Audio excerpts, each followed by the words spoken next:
जो लोग इस उम्मीद में बैठे थे कि नीतीश कुमार नरेंद्र मोदी को झटका देंगे और इंडिया गठबंधन के लिए नई उम्मीदों के दरवाजे खुल जाएंगे, उनको नीतीश कुमार ने आज सरेआम झटका दे दिया है। ऐसे लोगों को 11,000 वोल्ट का झटका तब लगा जब पुराने संसद भवन में खड़े होकर नीतीश कुमार की 5 लाइनें उन्हें बेचैन करने लगी थी।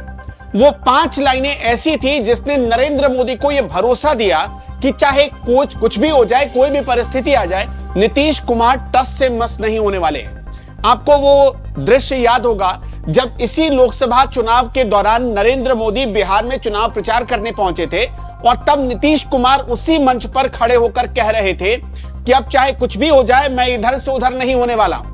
हो जाती है कुछ गलतियां, मैं चला गया था लेकिन अब मैं कहीं नहीं जाने वाला। आपको वो सीन याद होगा।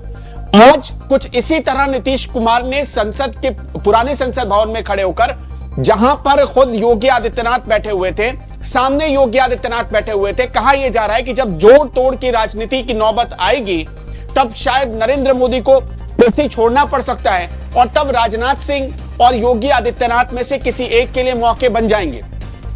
ये कयासों का बाजार इस वक्त चल रहा है कि नरेंद्र मोदी चूंकि अपने दम पर सरकार नहीं बना रहे हैं, अलायंस की सरकार है। अलायंस में 2 पार्टियां सबसे स्ट्रांग है, जिसमें टीडीपी और जेडीयू दूसरे नंबर पर है। तो इन दोनों पार्टियों ने अगर डिच किया, इन दोनों पार्टियों ने अगर साथ छोड़ा, तो इसका सीधा मतलब है कि नरेंद्र मोदी प्रधानमंत्री नहीं रह पाएंगे और सरकार एनडीए की गिर जाएगी। अब इसी बात को लेकर नीतीश कुमार ने कुछ ऐसी चर्चा छेड़ दी है जिसको लेकर नरेंद्र मोदी ठहाके लगाकर हंसने लगे। खुद योगी आदित्यनाथ सामने बैठे हुए थे। नीतीश कुमार ने कहा कि इस बार आपने जैसे ही कुछ सीटें हारी, सामने वालों को लगने लगा कि पता नहीं क्या हो गया, उनकी कितनी बड़ी जीत हो गई। नीतीश कुमार इसके आगे कहते हैं कि आप कुछ ऐसा काम कर दीजिए कि अगली बार ये सारी सीटें फिर आप जीत जाएं। और जो लोग इस वक्त हंस रहे हैं, मजाक उड़ा रहे हैं, उनको ऐसा मौका ही ना मिले। हम आपको आगे बताएं नीतीश कुमार की अहमियत के बारे में, उससे पहले नीतीश कुमार ने क्या कहा है वो सुनिए। और आप जान लीजिए कि कुछ लोग, हम लोगों को तो अब लगता है कि अगली बार जो आप आइएगा ना, तो इस बार हम देखें कि कुछ इधर उधर कुछ जीत गया है, अगली बार सब हारेगा, हमको पूरा भरोसा। ये सब बिना मतलब का बात बोल बोल करके क्या किया है? ये सब कोई काम किया है? उन लोगों ने आज तक कोई काम नहीं किया, देश की कोई सेवा नहीं की। लेकिन आपने इतनी सेवा की है और उसके बाद इस तरह से हुआ है, तब इस बार फिर जो मौका मिला है, तो इस मौका के बाद आगे अब उन लोगों के लिए कोई गुंजाइश नहीं रहेगा, वो सब खत्म हो जाएगा। देखिए, नीतीश कुमार की जेडीयू के पास 12 सीटें हैं और जो इस वक्त एनडीए का जो पूरा आंकड़ा 291 का है, उसमें ये 12 सीटें बहुत महत्वपूर्ण हैं, क्योंकि अगर चंद्रबाबू नायडू मंत्रालयों की डिमांड को लेकर अड़े रह जाते हैं, तब नीतीश कुमार की वैल्यू बढ़ जाएगी और नीतीश कुमार टस से मस हुए तब एनडीए की सरकार गिर सकती है।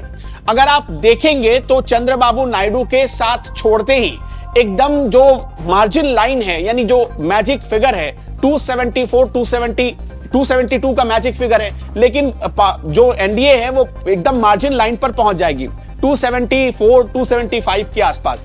इसलिए ये डर है एनडीए को भी, बीजेपी को भी, कि नीतीश कुमार नाराज हुए तो सब कुछ बिखर जाएगा। लेकिन आज नीतीश कुमार ने 2 ऐसे संकेत दिए। पहले तो उनका जो भाषण हमने आपको सुनाया, और दूसरा ये कि आज वो नरेंद्र मोदी के पांव छूने की कोशिश कर रहे थे।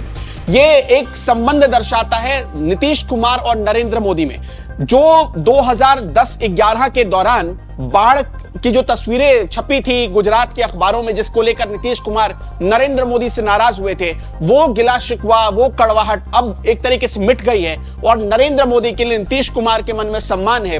और ये गारंटी आज वो दे रहे थे, जैसे मोदी गारंटी देते हैं कि मोदी की गारंटी है, वैसे ही आज नीतीश ने नीतीश की गारंटी दे दी नरेंद्र मोदी को कि वो कहीं नहीं जाने वाले। जब वो पांव छू रहे थे तब योगी आदित्यनाथ भी देख रहे थे, राजनाथ सिंह भी देख रहे थे, जेपी नड्डा बगल में बैठे थे और जो मुख्य मंच बना था वहां पर ये सारे नेता मौजूद थे। इनके सामने चंद्रबाबू नायडू बैठे थे। इन सब के सामने नीतीश कुमार ने नरेंद्र मोदी के पांव छुए, जो एक सीधा सीधा इंडिया गठबंधन को बेचैन करने वाला मैसेज देता है कि नीतीश को तोड़ने का सपना ही रह गया।